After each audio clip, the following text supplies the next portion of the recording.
Hey, I'm John Cannell, and today on Preppy Kitchen we're making a soft and wonderful pumpkin bread. So let's get started. First off, set your oven to 350 so it's nice and hot. And now in a large bowl, we're gonna get all the dry ingredients together, starting with 1 3/4 cups of all-purpose flour. That's 210 grams. This recipe is so quick and simple, but there is one major thing you can do wrong, and that's adding too much flour. So you want exactly 210 grams. A scale is the best way to do this. If you don't have a scale and you're using a measuring cup, fluff the flour in your canister up, sprinkle it into the measuring cup, and then level it off with a knife. You do not want to pack it down. That'll give you a dry, bready pumpkin bread.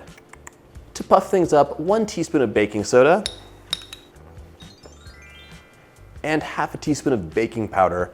The baking soda needs an acid to react to, and our pumpkin is slightly acidic. I also want half a teaspoon of salt for contrast. There we go, just sprinkle it in. What would this be without some warming spices? 2 teaspoons of cinnamon and 1/4 teaspoon of nutmeg. These are the essentials, but you could definitely add your favorite spices. I would say 1/4 teaspoon of cardamom, allspice, maybe even some ginger. Those would all be lovely, so really feel free to make this your own. And yes, you could use pumpkin pie spice instead of the cinnamon if desired. Our scale's done. Grab a whisk. And now we're just gonna mix it up. This bread is so soft and lovely, full of pumpkin flavor, and I love having it as a grab and go snack at home and also to give as gifts. It makes a really lovely, thoughtful gift. Okay. This is all mixed up. We're gonna set it aside and get our wet ingredients together. The magic ingredient in this recipe is the pumpkin puree. It gives you pumpkin flavor, which is actually quite mild, beautiful color, and incredible softness. The softness comes from the pumpkin. It's a magical ingredient. I love using it all year round. For this recipe, you're gonna use 1 1/3 cups or 300 grams, and that is not the entire can, so just measure it out. And of course, we're using canned pumpkin puree, not pumpkin pie filling. That's totally different and has sugar and all other sorts of things in it. 2/3 of a cup of veggie oil. You can use any neutral oil you want. And if you want, you could use an equal amount of either melted butter, unsalted, or browned butter. Those are both gonna be really delicious. The one trade-off is if you're using butter, the pumpkin bread is gonna be better warmed. So you'd wanna warm it up in the microwave before serving it if it's not fresh out of the oven, just because butter sets up and it'll be harder and less melt in your mouth. But the taste is on point. To sweeten things up and soften the cake, I want 1 1/4 cups or 250 grams of granulated sugar.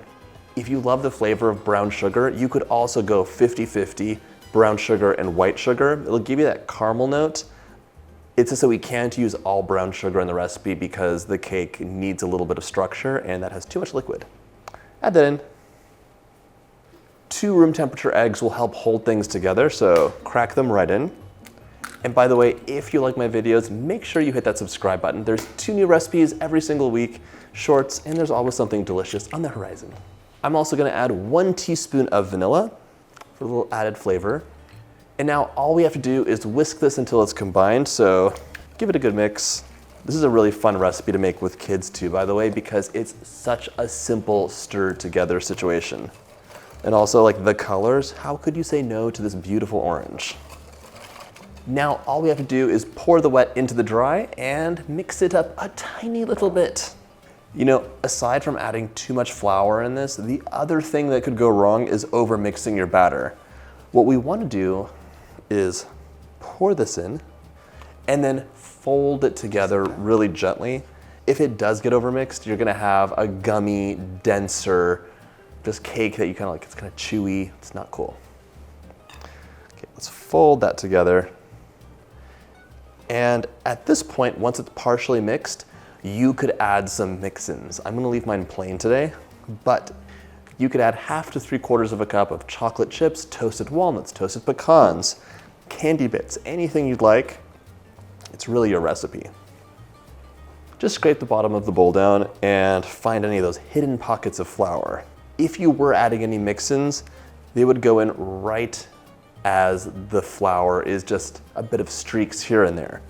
That looks great, and you have a choice for the container you could use. You could use a 9x5 or an 8.5 by 4.5. This one is the one I like using just because the bread is gonna rise up and it looks cuter. Totally fine. The bread is just gonna be a bit shallower. We wanna make this recipe as easy as possible, and that includes getting your pumpkin bread out at the very end. So a little hit of baking spray just on the edges. A sheet of parchment paper makes a cradle, which just goes right in. And then when your bread is done, you pull it out by the handles. There's no inverting and there's no chance for anything falling or getting stuck, basically. Transfer your batter in. This pumpkin cake batter has good banter and tattoos. I feel like I've known it for a long time, even though we just met. Give your bread a little shimmy. My pumpkin bread is ready to go into the oven, 350 for about an hour. It'll spring back in the center when pressed. A toothpick can get inserted and come out clean. But if you think your oven is gonna put too much color on this, go ahead and tent it with some foil loosely after half an hour. In you go. Allow your pumpkin bread to cool almost completely, give it a slice, and just like that, it's ready to enjoy. In a sealed container, your pumpkin bread will last 3 days at room temperature, a week in the fridge, or you can wrap the individual slices and freeze them for up to 3 months. This is the perfect grab-and-go snack in the fall. Beautiful pumpkin flavor, lots of warming spices, and the texture is so pillowy soft. I hope you get a chance to make this easy recipe, and if you like my videos, hit that subscribe button and check out my pumpkin playlist.